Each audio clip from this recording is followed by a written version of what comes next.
नमस्कार दोस्तों, सिविल लक्ष्य क्लासेस पर आपका स्वागत है। आज हम राजस्थान का भूगोल क्लास 4 पढ़ेंगे।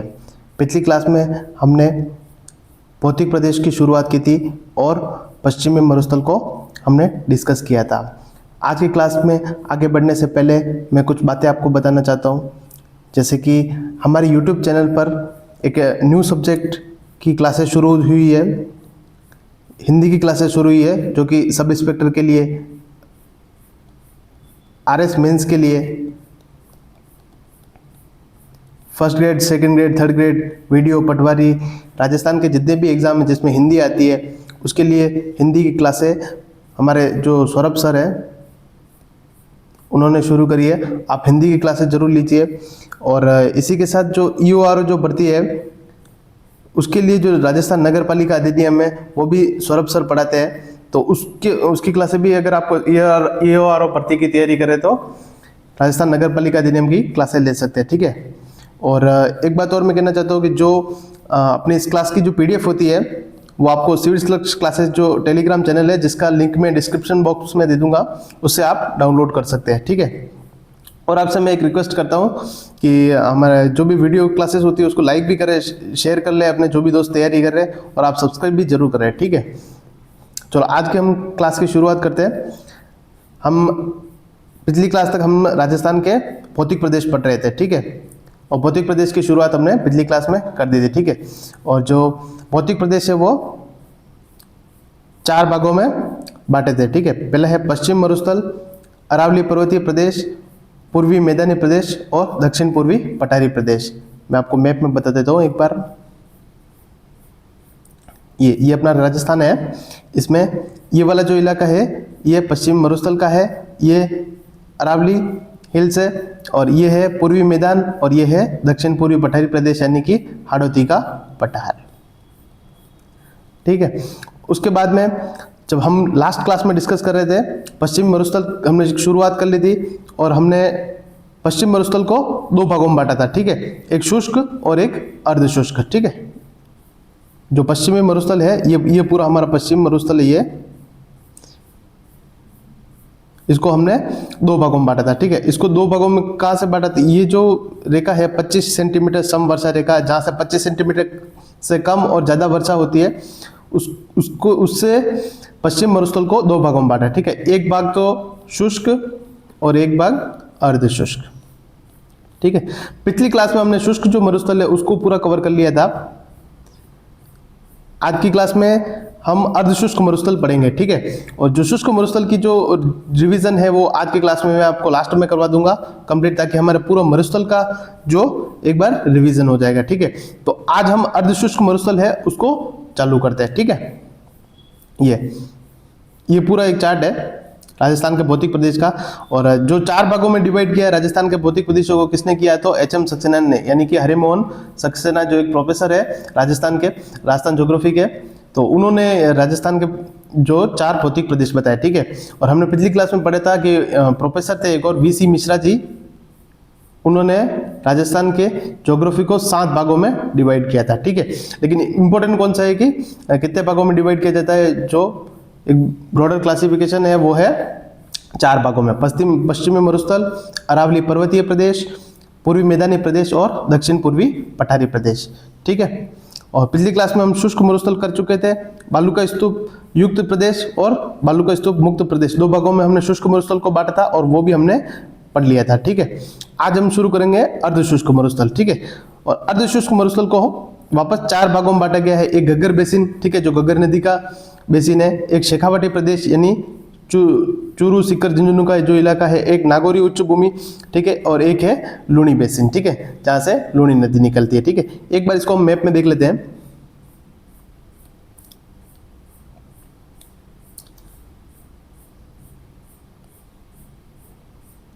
ये हमारा पश्चिम मरुस्थल है, ये पश्चिम मरुस्थल, ये शुष्क मरुस्थल है। ठीक है। और ये अर्धशुष्क है। इसमें आप देखिए इस मैप में ये वाला जो इलाका है ये है घग्गर बेसिन, जो घग्गर नदी का अफवाह क्षेत्र है। ठीक है। और ये वाला जो इलाका है चूरू सीकर झुंझुनू का, ये है शेखावाटी प्रदेश। ये जो शेखावाटी प्रदेश के जो दक्षिण में इलाका है, ये इसको बोलते हैं हम नागौरी उच्च भूमि, नागौर, डीडवाना, कुचमन, और इसमें अजमेर का कुछ एक पार्ट है वो इसमें लिया जाता है। और ये जो सबसे नीचे वाला जो पार्ट है, जो लूणी नदी का अपवाद, हम सब जानते हैं कि लूणी नदी कहाँ से निकलती है, जो अजमेर से नागपाड़ से लूणी नदी निकलती है और इस डायरेक्शन में बहती है और कच्छ के रण तक जाती है, ठीक है। तो ये जो इलाका है ना, इसको बोलते हैं लूणी बेसिन, ठीक है। जो लूणी नदी का अपवाद क्षेत्र है मुख्य रूप से बालोतरा, जालोर, पाली, सिरोही, ये जोधपुर का कुछ पार्ट, ये वाला जो इलाका नीचे वाला, इसको बोलते हैं लूणी बेसिन, ठीक है। तो अर्धशुष्क भाग को हमने 4 भागों में बांटा है।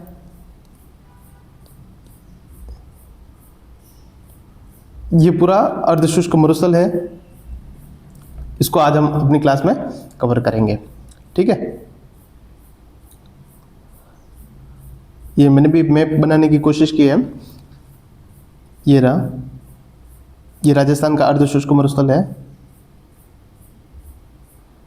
ये जो पार्ट है ये घग्गर बेसिन का है, ये शेखावाटी प्रदेश का है, नागौरी उच्च भूमि, और ये लूणी बेसिन, ठीक है। हम सब ने ये भी देखा था कि भाई 25 सेंटीमीटर समवर्षा रेखा है जो शुष्क और अर्धशुष्क मरुस्थल को अलग अलग करती है, ठीक है। जो अर्धशुष्क मरुस्थल है उसको हम आज की क्लास में डिटेल से पढ़ेंगे, ठीक है। इस अर्धशुष्क मरुस्थल को एक और नाम है बांगर प्रदेश, जो इतना फेमस नहीं है, ठीक है। उसके बाद में यहाँ पे जो औसत वर्षा जो होती है वो 25 से 50 सेंटीमीटर तक होती है, ठीक है। 25 सेंटीमीटर से कम वाला क्षेत्र कौन सा है? शुष्क प्रदेश, ठीक है, मरुस्थल का शुष्क प्रदेश। और 25 से 50 सेंटीमीटर वाला क्षेत्र कौन सा है? तो अर्धशुष्क मरुस्थल, ठीक है। और अर्धशुष्क मरुस्थल जो है वो ये अरावली का कहाँ है? पश्चिम में। ये अरावली के तो पश्चिम में है, और जो शुष्क मरुस्थल है उसके पूर्व में है। जो शुष्क मरुस्थल के तो पूर्व में है और अरावली के पश्चिम में, ठीक है। और अर्धशुष्क मरुस्थल को वापस कितने भागों में बांटा गया? तो 4 भागों में बांटा गया, ठीक है, 4 भागों में बांटा गया। तो एक एक करके हम चारों भाग पढ़ते हैं। सबसे पहला पढ़ते हैं घग्गर बेसिन, ठीक है।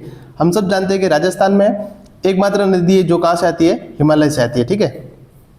हिमालय से आने वाली एकमात्र नदी शिवालिक की पहाड़ियों से, वह है घग्गर नदी, ठीक है। मैं मैप में एक बार ड्रॉ करता हूँ। ये घग्गर नदी है जो कि कुछ इस प्रकार से आती है, ठीक है।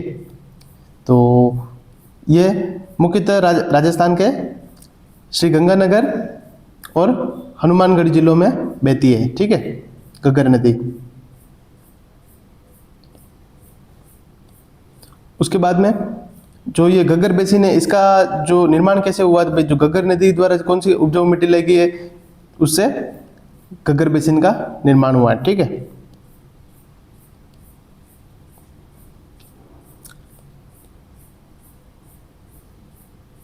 ये है घग्गर बेसिन, यहां से इधर से घग्गर नदी आती है, जो मुख्य रूप से इसका अपवाद क्षेत्र गंगानगर और हनुमानगढ़ है, ठीक है। हनुमानगढ़ जो जिला है उसमें जो घग्गर नदी का अपवाद क्षेत्र है ना, उसको बोलते हैं नाली या फिर पाट। एक टर्मिनोलॉजी है, शब्दावली छोटी छोटी, इसको याद करने की जरूरत रहती है हमारे। कभी कभी क्वेश्चन एग्जाम में डायरेक्टली भी पूछ लिया जाता है ये, नाली क्या है, पाट क्या है, ठीक है। तो हनुमानगढ़ जिले में घग्गर नदी का जो अपवाद क्षेत्र है उसको क्या बोलते हैं? नाली या फिर पाट, ठीक है। और घग्गर नदी जो बेसिन में जो चिकनी और उपजाऊ मिट्टी पाई जाती है, हम सब जानते हैं कि जो हमारे राजस्थान में जो सबसे ज़्यादा उपजाऊ क्षेत्र है, जहाँ से प्रोडक्टिविटी भी सबसे ज़्यादा है, गेहूँ भी ज़्यादा होता है उधर, ठीक है, कपास भी ज़्यादा ही होता है। तो वो जो इलाका है वो श्री गंगानगर का इलाका है और हनुमानगढ़ का इलाका, ठीक है। तो उधर जो चिकनी मिट्टी और उपजाऊ मिट्टी है घग्गर बेसिन में पाई जाती है, उसको क्या बोलते हैं लोकल लैंग्वेज में? काठी या फिर बग्गी, ठीक है। ये भी टर्मिनोलॉजी है, छोटी छोटी टर्मिनोलॉजी, ये याद रखनी चाहिए क्योंकि इससे क्वेश्चन आ जाते हैं डायरेक्टली, ठीक है। और क्या होता है कि इसमें घग्गर नदी में कभी कभी क्या एक बाढ़ आ जाती है, ठीक है, उत्तरी इलाके में राजस्थान में। तो उसमें सेम की समस्या आती है। सेम की समस्या क्या होती है कि इसको वाटर लॉगिंग भी बोलते हैं, सेम की समस्या क्या होती है, जैसे खेत में ज़्यादा पानी हो जाता है, फिर क्या, जैसे कोई भी खेत है, खेत में ज़्यादा पानी होने से जो खेत की जो मिट्टी है वह दलदली हो जाती है, इसको बोलते हैं सेम की समस्या। ठीक है, तो वो कुछ समय के लिए खेती नहीं कर सकते वहाँ पे, और इसको बोलते हैं वाटर लॉगिंग। ठीक है, इंग्लिश में। तो जो कि मतलब अनुपजाऊ भूमि में बदल जाती है। ठीक है, जो सेम की समस्या ये लगभग जो उत्तरी राजस्थान है उधर जो नहरी क्षेत्र है ना, इंदिरा गांधी नहरी क्षेत्र, उधर हमेशा से रहती है सेम की समस्या। ठीक है, और जो घग्गर नदी में बाढ़ आ जाती है तो और ज़्यादा हो जाता है ये। ठीक है, एक उधर की विशेषता है। दूसरी बात ये है कि यार यहाँ पे सिंचाई सुविधा ज़्यादा है। हम सब जानते हैं कि यहाँ पे इंदिरा गांधी नहर है। ठीक है, और भी बहुत सारी नहरें हैं। ठीक है, तो उसकी वजह से क्या है कि सिंचाई सुविधा ज़्यादा है, तो ये मरुस्थल का सबसे प्रमुख उत्पादक क्षेत्र है। ठीक है, यहाँ की प्रोडक्टिविटी भी ज़्यादा है। ठीक है, इस प्रकार से हमने घग्गर बेसिन को कवर कर लिया है। ठीक है, एक बार मैं वापस रिवाइज करा देता हूँ इस घग्गर बेसिन को। ठीक है, इसका विस्तार कहाँ है, तो श्रीगंगानगर, हनुमानगढ़। ठीक है, ये रहा श्रीगंगानगर, हनुमानगढ़, ये जो है घग्गर बेसिन का इलाका। ठीक है, उसके बाद में इसका निर्माण कैसे हुआ भाई, कि घग्गर नदी द्वारा लाई गई उपजाऊ मिट्टी से। ठीक है, नाली और पाट क्या है, तो हनुमानगढ़ में घग्गर नदी का अपवास क्षेत्र क्या कहला जाता है, नाली कहलाता है। ठीक है, काठी और बग्गी क्या है, ठीक है, काठी क्या है, तो उपजाऊ मिट्टी जो है घग्गर बेसिन में उसको क्या बोलते हैं, काठी या बग्गी। ठीक है, और यहाँ पे सेम की समस्या हमें देखने को मिलती है। ठीक है, और एक है कि नहरी सिंचाई सुविधा ज़्यादा है तो प्रोडक्टिविटी भी ज़्यादा है। ठीक है, अब सेकंड, अब इसमें आते हैं अर्धशुष्क मरुस्थल के सेकंड पार्ट पे आते हैं, तो वो है शेखावटी प्रदेश। ठीक है, मैप में मैं आपको ड्रॉ करता हूँ, ये है घग्गर बेसिन। ठीक है, और ये जो इलाका है, ये जो इलाका है, ये वाला, ये है शेखावटी प्रदेश। ठीक है, इसमें मुख्यतः चूरू, सीकर, झुंझुनू और डीडवाना कुचामन का भी जो उत्तरी कुछ एक आंशिक भाग है वो भी इसमें ले लिया जाता है। ठीक है, लेकिन मुख्य रूप से कौन सा भाग है, चूरू, सीकर और झुंझुनू। ठीक है, ये देखिए शेखावटी प्रदेश एक अंतःप्रवाही प्रदेश है। ठीक है, अंतःप्रवाही प्रदेश का मतलब ये है कि यहाँ की जो छोटी छोटी नदियां हैं वह थोड़ी सी दूर जाकर वापस विलुप्त हो जाती है। ठीक है, इसको अंतःप्रवाह का क्षेत्र बोलते हैं। ठीक है, तो इसका विस्तार कहाँ का है, तो भाई चूरू, सीकर और झुंझुनू। ठीक है, राजस्थान के मैप में बता देता हूँ, ये अपना है चूरू, ये सीकर, झुंझुनू। ठीक है, ये जो मेन एरिया है, ये कौन सा एरिया, शेखावटी अंतःप्रवाही प्रदेश। ठीक है, शेखावटी प्रदेश का। ठीक है, उसके बाद में यहाँ पे कौन कौन सी नदियाँ हैं, वैसे हम नदियों का चैप्टर बहुत डिटेल से कवर करेंगे, लेकिन मैं आपको अभी एक ब्रीफ इंट्रो दे देता हूँ कि यहाँ पे कांतली नदी बहती है, एक मेगा रूपनगढ़, ये छोटी छोटी कुछ एक नदियाँ बहती है। ठीक है, कांतली नदी जो कि खंडेला की पहाड़ियों से निकलती है, सीकर से। ठीक है, अब इसमें छोटी छोटी टर्मिनोलॉजी वापस। ठीक है, तो एक टर्मिनोलॉजी आती है कि भाई तोरावटी क्या चीज़ है। ठीक है, तोरावटी क्या है, तो जो कांतली नदी का अपवास क्षेत्र है उसको क्या बोलते हैं, तोरावटी बोलते हैं। और कांतली नदी का अपवास क्षेत्र कहाँ है, मुख्यतः सीकर और झुंझुनू में। तो आपसे कोई तोरावटी के बारे में पूछे, तोरावटी कहाँ है, तो सीकर और झुंझुनू। ठीक है, और शेखावटी के बारे में पूछे तो शेखावटी सीकर झुंझुनू के साथ में चूरू में भी विस्तृत है। ठीक है, एक चीज और आती है कि सर क्या है, तो सर मानसून के दौरान जो तालाब बन जाते हैं उनको क्या बोलते हैं, सर है, जो कि बहुत सिंपल है। ठीक है, एक छोटी सी टर्मिनोलॉजी और आती है यहाँ, जोहड़ क्या होता है कि जो मरुस्थलीय क्षेत्र में उस साइड में जो जल संरक्षण के लिए जो कच्चे कुएं बनाए जाते हैं उसको क्या बोलते हैं, जोहड़। ठीक है, और जो जल संरक्षण के लिए पक्के जो कुएं हैं उनको क्या बोलते हैं, नाडा। ठीक है, तो जो सीधी सी याद रखने की चीज़ है, जोहड़ क्या है तो कच्चे कुएं जोहड़ है, और नाडा क्या है तो पक्के कुएं नाडा है। ठीक है, बीड़ क्या है, एक और टर्मिनोलॉजी, बीड़ क्या है, बीड़ चारागाह भूमियाँ। ठीक है, शेखावटी प्रदेश में इसको बोलते हैं, वैसे ऑल ओवर राजस्थान में भी बीड़ ही बोलते हैं। ठीक है, शेखावटी जो चारागाह भूमियाँ होती है जहाँ मुख्यतः चारे के लिए उपयोग की जाती है इसको, तो इसको क्या बोलते हैं, बीड़। ठीक है, तो शेखावटी प्रदेश में 3-4 तो टर्मिनोलॉजी इनको याद रखनी चाहिए। पहली टर्मिनोलॉजी है इसमें तोरावटी, पहली टर्मिनोलॉजी है तोरावटी, यानी कांतली नदी का अपवास क्षेत्र क्या कहलाता है, तोरावटी, सीकर और झुंझुनू में विस्तृत है। ठीक है, दूसरी है सर यानी कि सरोवर, जो मानसून के दौरान बनने वाले तालाब। ठीक है, एक है जोहड़ कच्चे कुएं हैं और नाडा पक्के कुएं हैं। ठीक है, उसके बाद में बीड़ क्या है, चारागाह भूमियां है, ठीक है। नदियां कौन कौन सी है, तो कातली नदी है, मेघा है और रूपनगढ़ नदी है, ठीक है। और बस शेखावटी प्रदेश का विस्तार कहाँ है, तो चूरू, सीकर, झुंझुनू, ठीक है। अभी तक हम अर्धशुष्क मरुस्थल के ये दोनों रीजन जो है घग्गर और शेखावटी प्रदेश, इनको कवर कर चुके हैं, ठीक है। अब हम तीसरे बेसिन, तीसरा जो हमारा पार्ट है अर्धशुष्क मरुस्थल का, उस पर चलते हैं, जो है नागौरी उच्च भूमि, ठीक है, जो कि शेखावटी प्रदेश के दक्षिण में है और लूनी बेसिन के उत्तर में है, ठीक है।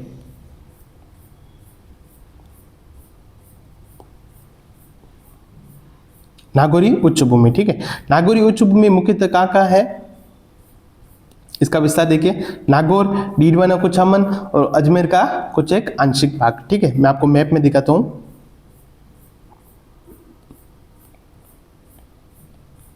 ये जो इलाका है, ये है नागौरी उच्च भूमि, ठीक है। हमने शेखावटी प्रदेश भी देखा था, चूरू, सीकर, झुंझुनू, ठीक है, और डीडवाना, कुचामन का कुछ एक पार्ट, ठीक है, ये वाला इलाका। और अब घग्गर बेसिन भी हमने पढ़ा था, घग्गर बेसिन का ये वाला पार्ट, ठीक है। ये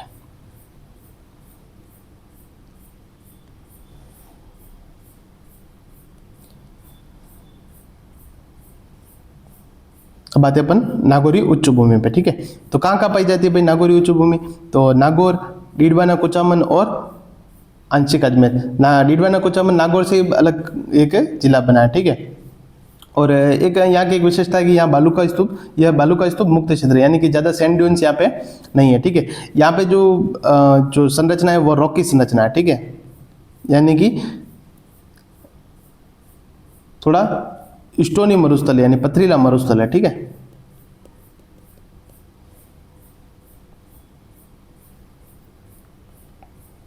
और इसको नागौरी उच्च भूमि क्यों कहते हैं, क्योंकि जो आसपास के जो लैंडफॉर्म है, जो स्थला करती है, थोड़ी सी इसकी हाइट ज़्यादा है, ठीक है।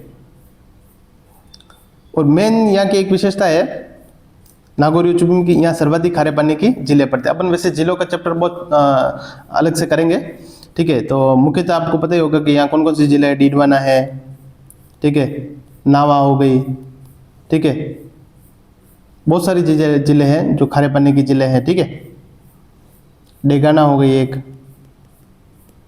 ठीक है, उसको भी हम जो जिलों वाले चैप्टर में करेंगे, ठीक है। तो नागौरी उच्च भूमि की मुख्य विशेषता क्या है, एक तो है यहाँ पे सर्वाधिक खारे पानी की जिले हैं, ठीक है।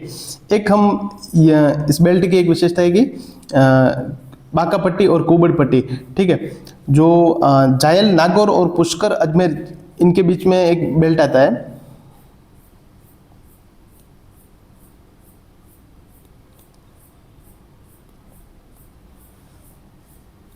ये जो इधर इस साइड में एक बेल्ट है, इधर क्या है कि जो पानी में फ्लोराइड की मात्रा ज़्यादा है, ठीक है,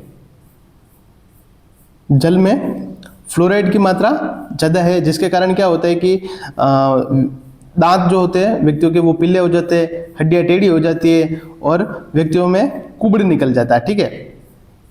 ये समस्या होती है, किससे होती है कि जल में फ्लोराइड अधिक होने के कारण, ठीक है। तो इसको क्या कहते हैं, कुबड़ पट्टी या बांका पट्टी वाला बेल्ट, ठीक है।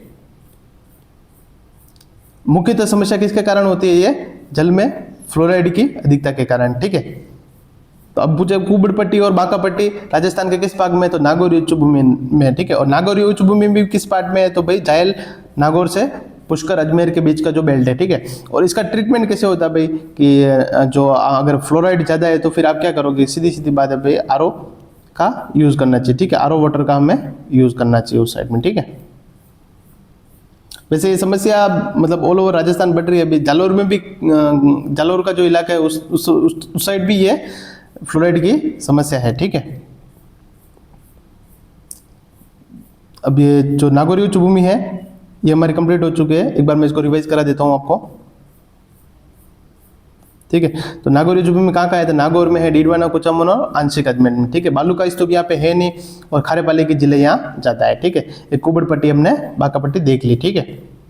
अब आते हैं अपन लास्ट एक लूनी बेसिन या गोडवाड़ बेसिन, ठीक है।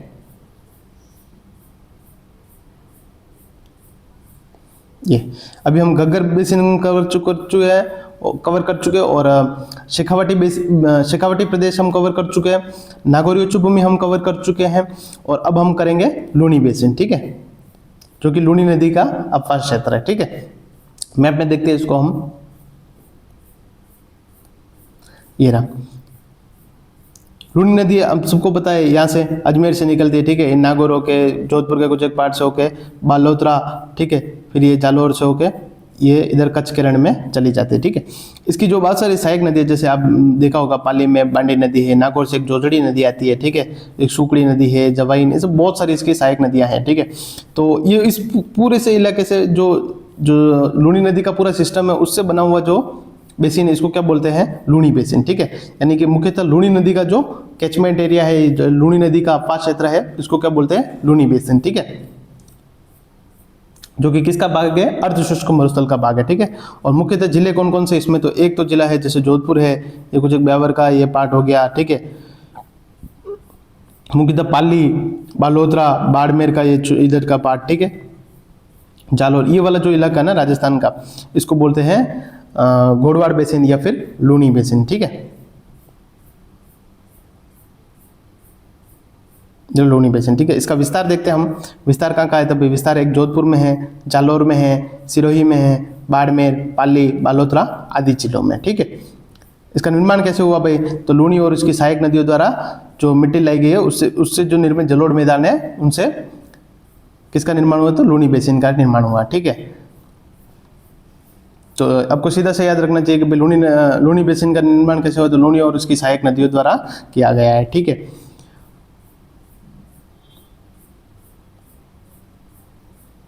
और जो ये जलोढ़ मैदानी क्षेत्र है इसको क्या बोलते हैं? गोडवाड़ बेसिन भी बोलते हैं। ठीक है, और कहीं इसको नेहड़ रण भी बोलते हैं। ठीक है, जालौर में मुख्यतः क्या बोलते हैं? नेहड़ रण। ठीक है, और इसको मुख्यतः क्या बोलते हैं? गोडवाड़ बेसिन बोलते हैं। इधर एक लैंग्वेज भी बोली जाती है, गोडवाड़ी भाषा। ठीक है, और मिट्टी में सैलिनिटी अधिक यानी कि लवणीयता अधिक है। यहाँ पौधे भी कौन से पाए जाते हैं? लवणीय पौधे पाए जाते हैं। ठीक है, एक और इसमें कहीं क्वेश्चन पूछा जाता है कि एक काला भूरा डूंगर है। ठीक है, ये क्या है? पाली में स्थित पहाड़ियाँ है जो लूनी बेसिन की पूर्वी सीमा है। ठीक है, यानी कि ये जो लूनी बेसिन है इसकी पूर्वी सीमा इधर कौन सी पहाड़ियाँ है? तो काला भूरा डूंगर। ठीक है, ये कुछ एक याद रखने जैसी चीजें हैं।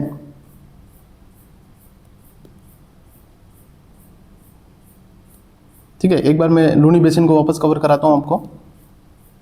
ये विस्तार कहाँ का? जोधपुर, जालौर, सिरोही, बाड़मेर, पाली, बालोतरा। ठीक है, कहाँ किससे बना है? तो लूनी और उसकी सहायक नदियों द्वारा। ठीक है, ठीक है, और इसको क्या बोलते हैं? गोडवाड़ बेसिन बोलते हैं, और जालौर में इसको क्या बोलते हैं? नेहड़ रण भी बोलते हैं। ठीक है, कौन से पादप पाए जाते हैं? लवणीय पादप पाए जाते हैं। ठीक है, एक ये काला भूरा डूंगर, इसको याद रखना है कि पाली में स्थित पहाड़ियाँ है जो कि इसकी पूर्वी सीमा निर्धारित करते हैं। ठीक है, अब हम जो ओवरऑल मरुस्थल है जो हमने पढ़ा था, ये ओवरऑल मरुस्थल, इसमें कुछ एक टर्मिनोलॉजी आती है जैसे कि लाठी सीरीज क्या है, अक्कलवुड फॉसिल पार्क क्या है, ठीक है, दोहरे क्या होते हैं, ठीक है, पीवना साहब क्या है। ठीक है, इसके बारे में जो मरुस्थल की और जो भी स्पेशल बातें हैं, थोड़ी सी स्पेशल फैक्ट्स है, उनको हम एक बार इस क्लास में देख लेते हैं। ठीक है, इसके बाद में हमारा जो पश्चिमी मरुस्थल है वो पूरा कवर हो जाएगा। ठीक है, सबसे पहले जो फैक्ट आता है कि लाठी सीरीज क्या है। ठीक है, यानी कि उसको बोलते हैं जल पट्टी। ठीक है, तो लाठी सीरीज क्या है कि एक भूगर्भीय जल अवशेष है। ठीक है, यानी कि भूगर्भ में जो मीठे पानी का स्रोत है। ठीक है, मीठे पानी का एक स्रोत है। कहाँ है? तो भाई जैसलमेर के पोखरण से मोहनगढ़ तक 60 किलोमीटर का जो एक वाटर बेल्ट है। ठीक है, जो जहाँ पे ग्राउंड वाटर बहुत अच्छा खासा मिल जाता है। ठीक है, जैसे आमतौर पर हम देखते हैं कि रेगिस्तान है, रेगिस्तान में जो जल की कमी रहती है, लेकिन इस जो इलाका है इधर जैसे पोखरण और मोहनगढ़ के बीच में को कितने किलोमीटर का? 60 किलोमीटर का जो इलाका है, यहाँ पे क्या मिलता है? भूगर्भीय जल अच्छा खासा मिलता है। ठीक है, इसको क्या माना जाता है? ये सरस्वती जो नदी चलती थी पहले, नदियों में मैं आपको बताऊंगा सप्त सिंधु प्रदेश। ठीक है, सरस्वती नदी जो कि आज उसकी थोड़ी सी रिमेनिंग खाली घग्गर नदी है जो कि विलुप्त हो चुकी है, सरस्वती नदी। ठीक है, उसके अवशेष माने जाते हैं। कौन सा माने जाता है? भूगर्भ, उसका जो आज भी कैसा माना जाता है कि भूगर्भ में बहती है, तो उसका जलीय अवशेष जो है वह लाठी सीरीज है। ठीक है, लाठी सीरीज खाली 60 किलोमीटर का एक बेल्ट है जो जल पट्टी है, वो कहाँ से कहाँ तक है? मोहनगढ़ से पोखरण के बीच में। कहाँ है ये? तो जैसलमेर में। ठीक है, और इसी लाठी सीरीज पर क्या है कि एक गांव है। कौन सा गांव है? चांदन गांव। ठीक है, चांदन गांव में क्या है? नलकूप अधिक है, यानी कि ट्यूबवेल ज्यादा है। ठीक है, यहाँ पे ट्यूबवेल ज़्यादा है, तो इसको क्या बोलते हैं, थार का गड्ढा बोलता है। ठीक है, एक थोड़ी सी याद रखने की चीज़ है, थार का गड्ढा किसको बोलते हैं, तो चांदन गांव को बोलते हैं। ठीक है, क्योंकि यहाँ नलकूप ज़्यादा है, और नलकूप क्यों ज़्यादा है, क्योंकि ग्राउंड वाटर ज़्यादा है, और ग्राउंड वाटर क्यों, क्योंकि लाटी सीरीज बेल्ट पे स्थित है। ठीक है, एक और है कि जो लाटी सीरीज वाला बेल्ट है, यहाँ पे कौन से घास पाई जाती है, सेवन घास। ठीक है, सेवन घास को हम जो वन वाला चैप्टर है उसमें बहुत अच्छे से डिटेल से कवर करेंगे। अभी इतना से याद रखना चाहिए कि जो राजस्थान का राज्य पक्षी है घोड़ावन, ठीक है, ग्रेट इंडियन बस्टर्ड, वो अधिक पाया जाता है। ठीक है, सेवन घास पर। ठीक है, और सेवन घास को घोड़ावन की शरण स्थली भी कहते हैं। ठीक है, तो ये हो गई लाठी सीरीज। ठीक है, उसके बाद में हम पढ़ते हैं एक आकल वुड फॉसिल पार्क। ठीक है, क्या, आकल वुड फॉसिल पार्क। फॉसिल क्या होते हैं कि जीवाश्म होते हैं। ठीक है, किसके जीवाश्म है, भाई लकड़ी के जीवाश्म है, वुड फॉसिलियन। ठीक है, तो कौन से गांव में, जैसलमेर के आकल गांव में। ठीक है, और ये जुरासिक काल का है। ठीक है, यानी कि जो डायनासोर वाला जो काल था, जुरासिक काल, जो डायनासोर वाला काल जो काल था, उसके जो, ठीक है, लगभग 18 करोड़ वर्ष पहले का। ठीक है, मैंने जीटीएस आपको पढ़ाया था, उस समय बताया था मैंने। ठीक है, तो जुरासिक काल के लकड़ी के अवशेष कहाँ है, तो आकल गांव से प्राप्त हुए। ठीक है, तो इसीलिए वहां पे एक फॉसिल पार्क बना दिया गया है। तो कहाँ है, आकल वुड फॉसिल पार्क कहाँ है, जैसलमेर में। ठीक है, क्वेश्चन बहुत एग्जाम में आया हुआ है। ठीक है, राजस्थान के। ठीक है, और ये भारत में जो अभी तक प्राप्त है ना, जो लकड़ी के अवशेष, प्राचीनतम लकड़ी के अवशेष है, भारत में प्राप्त है। ठीक है, एक और आता है कि खड़ीन क्या है। ठीक है, खड़ीन या फिर प्लाया। ठीक है, जो रेगिस्तान में क्या होता है, कभी कभी बारिश होती है, अस्थायी जिले, पानी की जिले बन जाती है। ठीक है, पानी की जिले बन जाती है अस्थायी, और उनको रोक दिया जाता है। ठीक है, उनको उनके भाव क्षेत्र में कुछ एक जो अवरुद्ध पैदा किया जाता है, जिससे कि थोड़ा पानी इकट्ठा हो जाता है। ठीक है, इसको बोलते हैं खड़ीन जल संरक्षण भी बोलते हैं। ठीक है, तो किसके द्वारा शुरू की गई थी, पालीवाल ब्राह्मणों के द्वारा शुरू किया गया था। ठीक है, खड़ीन बनाना। ठीक है, तो इसके द्वारा की गई कृषि को क्या कहते हैं, खड़ीन कृषि कहते हैं। ठीक है, और ये रबी की जो फसल होती है उसके लिए थोड़ा उपयोगी होता है, क्योंकि मानसून के सीजन के बाद में हम जो रबी की फसल बोते हैं। ठीक है, तो इसके लिए उपयोगी है। ठीक है, मैं आपको खड़ीन के फोटोज बताता हूँ, मैं बताता हूँ। ये जो पानी इकट्ठा हो जाता है, इनको रोक दिया जाता है। ठीक है, ये आप एक थोड़ा अच्छा फोटो, इसमें जो वर्षा काल में जो पानी आता है, ठीक है, उसको ऐसे कुछ एक मार्ग में अवरुद्ध करके इसको रोक दिया जाता है। फिर इसका उपयोग कब किया जाता है, रबी की फसल के लिए किया जाता है। ठीक है, और खड़ीन मुख्यतः कहाँ है, तो जैसलमेर जिले में। ठीक है, और इसकी शुरुआत किसने की, तो पालीवाल ब्राह्मणों ने इनकी शुरुआत की। ठीक है, और रबी की फसल के लिए ये उपयोगी है। ठीक है, ये खड़ीन वाला क्वेश्चन बहुत एग्जाम में पूछा गया। ठीक है, एक है रन या फिर टाट। ठीक है, अब मरुस्थल में क्या क्या हम एक चीज देखते हैं कि जो अपने आसपास की भूमि से एक निम्न भूमि है, जिनकी हाइट थोड़ी सी कम है, वहां पे क्या है कि वर्षा काल में पानी भर जाता है। ठीक है, और जो भूमि है वो दलदली बन जाती है। ठीक है, और सॉल्ट ज़्यादा जो ऊपर आ जाता है। ठीक है, कैसिकत्व के कारण। ठीक है, जो कैपिलरी एक्शन होता है उसके कारण जो सॉल्ट ऊपर आ जाते हैं और भूमि लवणीय हो जाती है। ठीक है, एक तो वो दलदली है, लवणीय है, जिसकी वजह से वो क्या हो जाती है, अनुपजाऊ हो जाती है। ठीक है, तो ऐसी मरुस्थली में निम्न भूमियों को क्या बोलते हैं, रन कहते हैं। ठीक है, तो रन कहाँ है, तो जैसलमेर और बाड़मेर में सर्वाधिक रन है। ठीक है, वैसे तो पूरे राजस्थान में, पश्चिमी राजस्थान में रन है, जैसे कि मैं बताता हूँ आपको।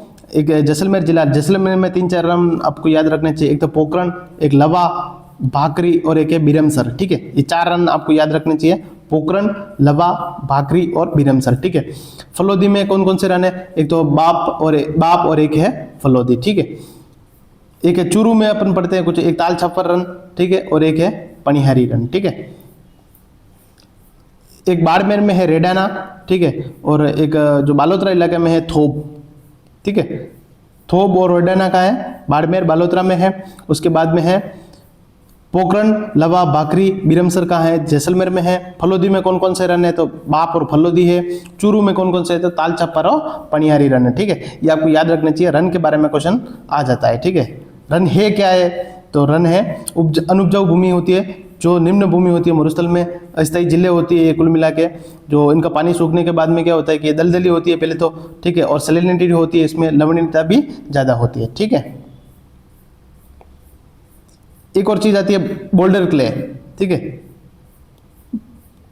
बोल्डर क्ले है क्या, बोल्डर क्ले सबसे पहले तो हिमानी द्वारा जमा किए गए अवसाद, यानी कि जो ग्लेशियर्स होते हैं, पहले क्या था कि जैसे ये कार्बोनिफेरस के टाइम की बात है, जब पूरा पेंजिया टूटने लगा था। मैंने बताया था ना कि जैसे पूरा पहले एक ही महाद्वीप था, आज की तारीख में 7 महाद्वीप, पहले एक ही महाद्वीप था, पेंजिया था, वो कार्बोनिफेरस काल में टूटने लगा था लॉरेंशिया और गोंडवाना लैंड में, ठीक है। ये इसकी चर्चा मैंने पिछली क्लास में की थी, ठीक है।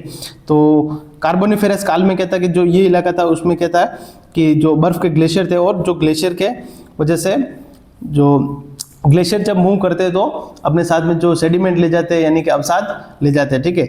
तो जो कंकर पत्थर होते हैं उनको बोलते हैं बोल्डर क्ले, ठीक है। जो हिमानी द्वारा जो यानी कि ग्लेशियर द्वारा जो जमा किए गए अवसाद है उनको क्या बोलते हैं, बोल्डर क्ले, ठीक है। और बोल्डर क्ले के अवशेष हमें कहाँ से मिलते हैं, तो बाप से मिलते हैं, ठीक है। बाप कहाँ पे, बाप फलोदी में है, ठीक है। बाप एक स्थान है, तहसील है, वो कहाँ है, फलोदी में, ठीक है। तो सीधे से पूछे भाई बोल्डर क्ले का संबंध कहाँ से है, तो फलोदी जिले के बाप तहसील से, ठीक है। को पूछे बोल्डर क्ले क्या है, ठीक है, तो भाई हिमानी द्वारा जमा किए गए अवसाद है, ठीक है। और किस काल के है, तो पर्मो कार्बोनिफेरस काल के, यानी कि पर्मियन और कार्बोनिफेरस काल के है, ठीक है। पर्मियन कार्बोनिफेरस को पर्मो कार्बोनिफेरस काल भी बोलते हैं, ये है, ठीक है। और ये पैलियोजोइक एरा के है, ठीक है। एक बात आती है नकलिस्तान और एक मरु उद्यान, ठीक है। मरुस्थल में क्या होता है कि कभी कभी एक जो क्षेत्र ऐसा होता है जहाँ थोड़ा पानी जमा हो जाता है, ठीक है, उसके चारों ओर वनस्पति उगने लग जाती है, और फिर उसको बोलते हैं नकलिस्तान, ठीक है। थोड़ा हरा भरा क्षेत्र बन जाता है, ठीक है। यानी मरुस्थल में वे जल बेसिन जो हरा भरा क्षेत्र बनाते हैं, ठीक है, और जिनके चारों ओर हरियाली विकसित हो जाती है, ठीक है। मैं आपको एक बार इसमें बताता हूँ, ये मरुस्थल है, ठीक है। इसमें जो कहीं पानी आ जाता है, थोड़ा सा हरा भरा जो क्षेत्र है, इसको क्या बोलते हैं, नकलिस्तान, ठीक है, जैसे मरु उद्यान, ठीक है। कहाँ का है भाई, तो बीकानेर के एक तो कोलायत झील, ठीक है, कोलायत में है, और एक गजनेर झील, ठीक है, जैसलमेर में है गड़ीसर झील, ठीक है।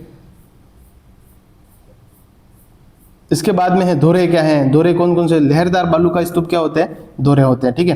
एक होता है धरियन, धरियन क्या है कि भाई जो गतिशील जो बालू का स्तूप होते हैं उनको क्या बोलते हैं, धरियन बोलते हैं, ठीक है। एक और आता है कि पीवना क्या है, ठीक है। पीवना एक जहरीला सांप है, कहाँ पाया जाता है, जैसलमेर में अधिक पाया जाता है, ठीक है। ये पीले रंग का होता है, ठीक है। इसका रंग कौन सा होता है, पीले रंग का होता है, ठीक है। इसका मैं फोटो लाया हूँ, ये आपको बताता हूँ। ये जो सांप है ना, ये जहरीला सांप है, पहली बात तो जो बहुत सारे डेथ का कारण भी है उधर, ठीक है। जैसलमेर में पाया जाता है, नाम है इसका पीवना सांप, ठीक है, ठीक है। इसके बाद है मरुस्थल का मार्च, ठीक है। मरुस्थल का मार्च यानी कि होता है कि मरुस्थल धीरे धीरे आगे मूव कर रहा है, यानी कि मरुस्थलीकरण ज्यादा हो रहा है, ठीक है, मरुस्थलीकरण हो रहा है, ठीक है। मरुस्थलीकरण हमने पहले पढ़ा था, बालू का स्तूप में कौन सा बालू का स्तूप करते हैं, वो है बरखान, ठीक है। बरखान जो सबसे ज्यादा गतिशील होते हैं और सबसे ज्यादा जो मरुस्थलीकरण करते हैं। बरखान कहाँ होते हैं, तो हमने पहले से देखा था, शेखावाटी क्षेत्र, एक बालेरी गांव, चूरू, ठीक है, पिछली क्लास में हमने पढ़ा था, ठीक है। तो वो मूव करते हैं, ठीक है। तो वो किस दिशा में मूव करे, तो ये जो हरियाणा की तरफ जो दिशा जा रही है, इस इधर ज्यादा मूव कर रहे हैं, ठीक है। ये दिशा कौन सी है, कौन सी दिशा है, तो दक्षिण पश्चिम से उत्तर पूर्व, ठीक है। तो मरुस्थल का मार्च किधर से किधर हो रहा है, दक्षिण पश्चिम से उत्तर पूर्व, ठीक है। मरुस्थलीकरण हो रहा है, ठीक है। मरुस्थलीकरण में सर्वाधिक योगदान कौन देता है, तो बरखान बालू का स्तूप देते हैं, ठीक है, क्योंकि ये सर्वाधिक गतिशील हो रहा है, ठीक है। तो और मरुस्थल का मार्ग किधर से, राजस्थान से हरियाणा की हो रहा है, ठीक है। अब हम कुछ एक फैक्ट और पढ़ लेते हैं मरुस्थल के बारे में। मरुस्थल में पहले 12 जिले माने जाते थे, ठीक है, और अब 16 जिले में मुख्यतः माने जाते हैं। 4 नए जिले हैं, कौन कौन से जिले बने, फलोदी है, बालोतरा बना है, ईडवाना कुचामन और ब्यावर जिला एक नया बना है, ठीक है। और मरुस्थल की प्रमुख नदी कौन सी है, लूनी नदी मरुस्थल की प्रमुख नदी, ठीक है। एक और आता है भाई विश्व का सर्वाधिक जैव विविधता वाला मरुस्थल भी है, ठीक है, ये यानी बायोडाइवर्सिटी सबसे ज्यादा है, ठीक है, और जनसंख्या भी सबसे ज्यादा इसी मरुस्थल में, थार के मरुस्थल में, ठीक है। इस प्रकार से हमने अर्ध शुष्क मरुस्थल कर दिया, और पिछली क्लास में शुष्क मरुस्थल भी पढ़ लिया था, ठीक है। आज मैं वापस आपको ब्रीफ में पूरे मरुस्थल का मैं रिवाइज करा देता हूं, ठीक है।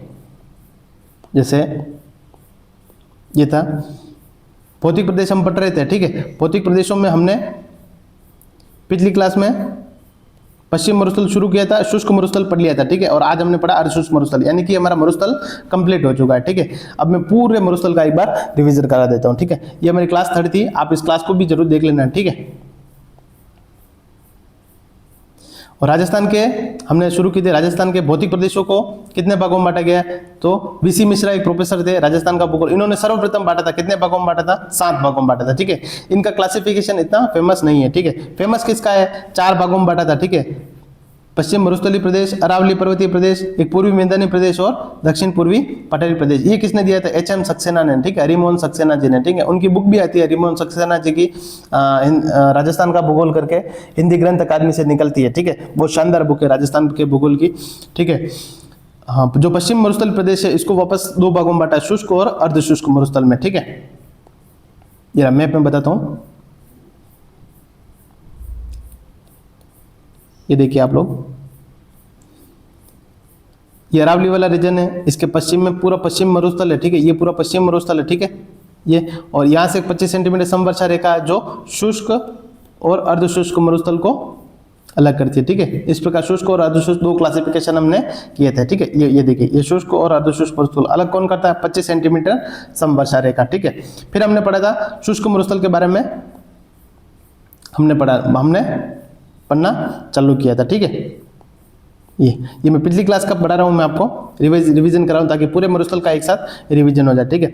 मरुस्थल में क्षेत्रफल कितना है? तो 61.11% और जनसंख्या कितनी? 40% जनसंख्या, ठीक है। मरुस्थल को हमने 2 भागों में बांटा, शुष्क और अर्धशुष्क, ठीक है। शुष्क में कितने सेंटीमीटर वर्षा होती है? 0 से 25 सेंटीमीटर, अर्धशुष्क में 25 से 50 सेंटीमीटर, ठीक है। और शुष्क को 2 भागों में बांटा था, बालू का स्तूप युक्त क्षेत्र और बालू का स्तूप मुक्त क्षेत्र, जहाँ बालू का स्तूप नहीं है, ठीक है। ये उसके बाद में हमने पढ़ा था जो पश्चिम मरुस्थल की कुछ एक नॉर्मल विशेषता देखी थी कि इसको भारतीय मरुस्थल भी बोलते हैं, थार का मरुस्थल भी बोलते हैं। ये 33 सागर के स्थान पर इसका निर्माण हुआ है। कब निर्माण हुआ? तो टर्शियरी और प्लीस्टोसीन काल में इसका निर्माण हुआ, ठीक है। क्षेत्रफल इसका लगभग 1,75,000 वर्ग किलोमीटर माना जाता है, जो कि किसने बताया था? एच एम सक्सेना ने बताया था, ठीक है। ठीक है, इसका विस्तार के बारे में पढ़ते हैं। 640 किलोमीटर इसकी लंबाई है, 300 किलोमीटर एक एवरेज इसकी चौड़ाई है, 200 से 300 मीटर एक एवरेज हाइट है, ठीक है। ढाल किधर है? उत्तर पूर्व से दक्षिण पश्चिम, ठीक है। इसको वापस शुष्क मरुस्थल को कितने भागों में बांटा था हमने? 2 भागों, बालू का स्तूप मुक्त क्षेत्र और युक्त क्षेत्र। बालू का स्तूप मुक्त क्षेत्र कितना था? जो टोटल शुष्क मरुस्थल का 40 से 41% भाग, ठीक है। अब बालू का स्तूप मुक्त क्षेत्र है, यहाँ पे क्या था? एक तो बालू का स्तूप नहीं थे, ठीक है। अब सादी परतदार चट्टानें थी, ठीक है। कहाँ है? तो भाई जैसलमेर के रामगढ़, लोधरवा और पोखरण में, ठीक है। बाड़मेर और फलोदी में, ठीक है। इसको बोलते हैं बाड़मेर जैसलमेर का चट्टानी प्रदेश भी इसको कहा जाता है, ठीक है। और जो पथरीला मरुस्थल है इसको हम्मादा भी कहते हैं, ठीक है। अब आते हैं अपन बालू का स्तूप युक्त प्रदेश, ठीक है, जो लगभग 58% है, ठीक है। बालू का स्तूप युक्त प्रदेश मतलब कि यहाँ पे बालू का स्तूप बनते हैं, यानी सैंड ड्यून्स बनते हैं, ठीक है। और कैसे बनते हैं? कि जो पवनों के द्वारा मिट्टी का निक्षेपण होता है, ठीक है। इसको रेतीला मरुस्थल भी कहते हैं, ठीक है। तो बालू का स्तूपों के बारे में हमने पढ़ा था, ठीक है। बालू का स्तूप की जो संरचना है, कौन कौन से बालू का स्तूप है, उनके प्रकारों के बारे में भी हम थोड़ा सा एक बार रिविजन कर लेते हैं, ठीक है। पहला पढ़ा था हमने बरखान, ठीक है। बरखान अर्धचंद्राकार होते हैं, ठीक है। देखिए इसमें ये है बरखान, ठीक है। ये अर्धचंद्राकार होते हैं, ठीक है। उसके बाद में इसके पवन की ओर कौन सी ढाल होती है? उत्तल ढाल होती है। 10 से 20 मीटर ऊंचे होते हैं, 100 से 200 मीटर चौड़े होते हैं। कहाँ है? तो बालेरी गांव, चूरू, शेखावटी प्रदेश में, ठीक है। सर्वाधिक गतिशील होते हैं और मरुस्थलीकरण भी अधिक करते हैं, ठीक है। एक है रेखीय बालू का स्तूप, ठीक है, यानी कि जिस ओर से जो पवन आती है उसी दिशा में मिट्टी का निक्षेपण होता है, ठीक है। मिट्टी का निक्षेपण पवन की दिशा के समानांतर होता है, ठीक है। ये कहाँ सर्वाधिक है? जैसलमेर में सर्वाधिक है, ठीक है। एक है अनुप्रस्थ, ठीक है, यानी कि ट्रांसवर्स, ठीक है। यानी मिट्टी का निक्षेपण कहाँ होगा? पवन की दिशा के समकोण पर होगा, ठीक है। ये पवन की दिशा ऐसे जा रही है तो मिट्टी का निक्षेपण ऐसे होगा, ठीक है, ऐसे, ठीक है। और ये सर्वाधिक स्थिर बालू का स्तूप होते हैं, ठीक है, ठीक है। ये मिट्टी का निक्षेपण, ये पवन, ठीक है। एक होते हैं पैराबोलिक, ठीक है। ये बरखान की तरह होते हैं, लेकिन बरखान में दिशा, हवाओं की दिशा ऐसी होती है, इसमें हवाओं की दिशा ऐसी होती है, ठीक है। ये बरखान के विपरीत होते हैं, लगभग सभी जिलों में पाए जाते हैं, राजस्थान में सर्वाधिक पाए जाते हैं, ठीक है। एक है शब्र कापिस, जो छोटी छोटी झाड़ियों के पास में बनते हैं, ठीक है, ठीक है। एक है सीफ, ठीक है। जब क्या बरखान जो होता है उसमें अगर डायरेक्शन, विंड की डायरेक्शन चेंज हो जाती है तो क्या बनते हैं? सीफ बनते हैं। बरखान की एक भुजा आगे बढ़ जाती है, ठीक है। पहले ऐसे आ रही थी तो विंड अब ऐसे आने लग जाती है, ठीक है। एक है नेटवर्क बालू का स्तूप, जो कि सभी बालू का स्तूप एक दूसरे से जुड़े हुए होते हैं, उनको क्या बोलते हैं? नेटवर्क बालू का स्तूप, ठीक है। एक है तारानुमा बालू का स्तूप, ठीक है।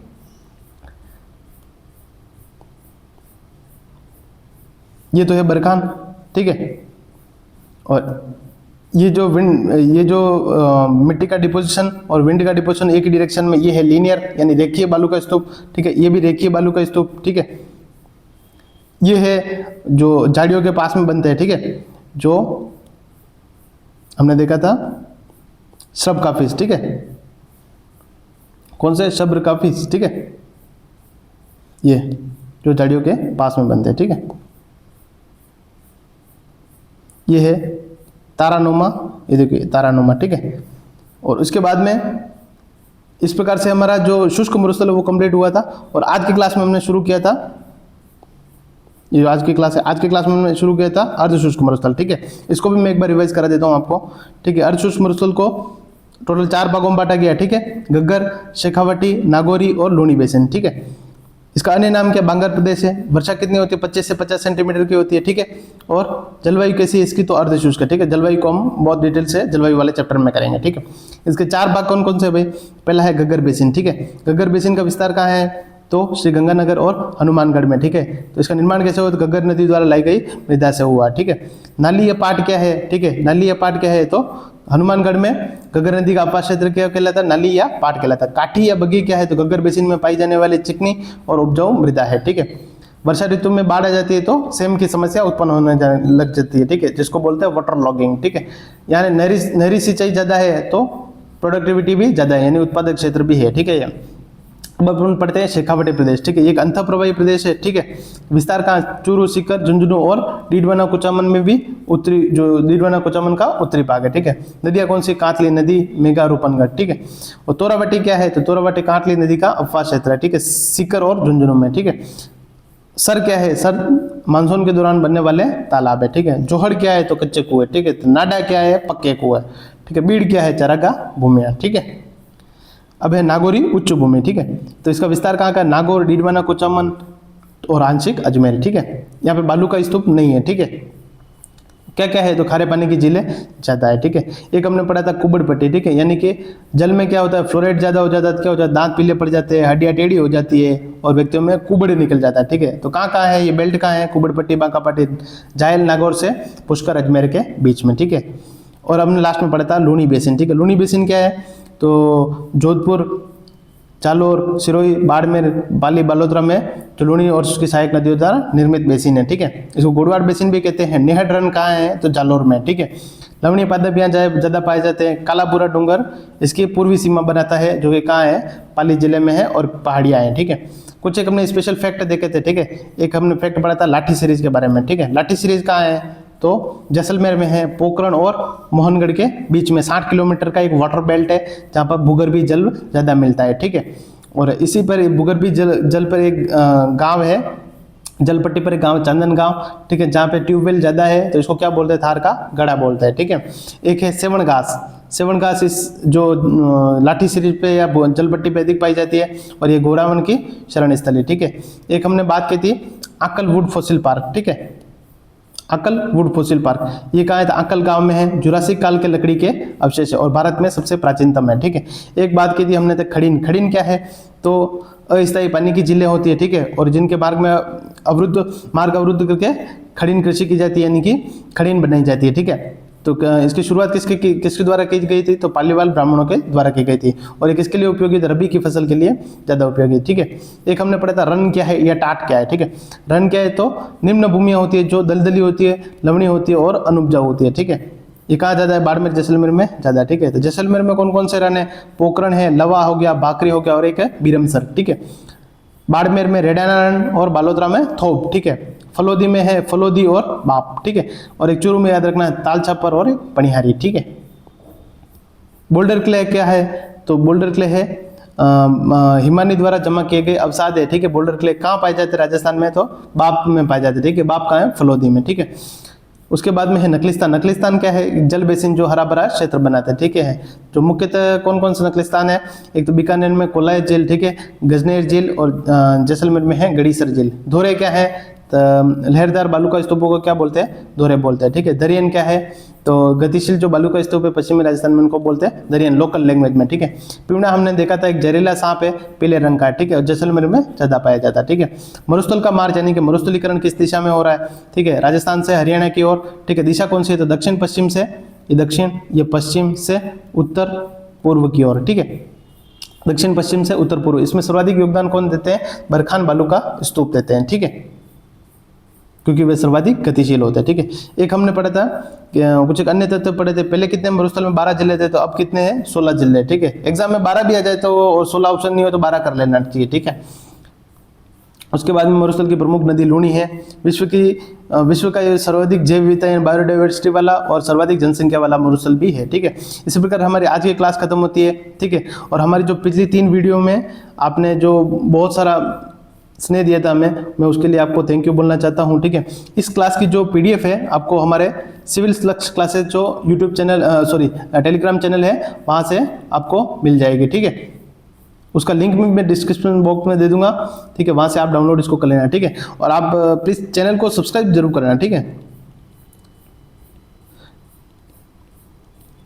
ताकि इससे क्या हमें भी एक मोटिवेशन मिलता है आगे और शानदार क्लासेस और इतना शानदार कंटेंट यूट्यूब पर आपको दे रहे हैं हम, ठीक है। इसके लिए हमें क्या है मोटिवेशन मिलता रहता है, ठीक है। आप लाइक भी करिए और जो भी तैयारी कर रहे हैं, जो राजस्थान ज्योग्राफी को अच्छे से समझना चाहते हैं, मैप से समझना चाहते हैं और जो विजुअलाइज करना चाहते हैं कि फोटोज वास्तव में जैसे पीवड़ा सब होता कैसा है, नकलिस्तान क्या होता है, ठीक है, इसको विजुअलाइज करना चाहते हैं, देखना चाहते हैं, मैप में अच्छे से मैपिंग सीखना चाहते हैं, तो इस क्लास को ज़्यादा से ज़्यादा आप लोग शेयर कीजिए, ठीक है। Thank you.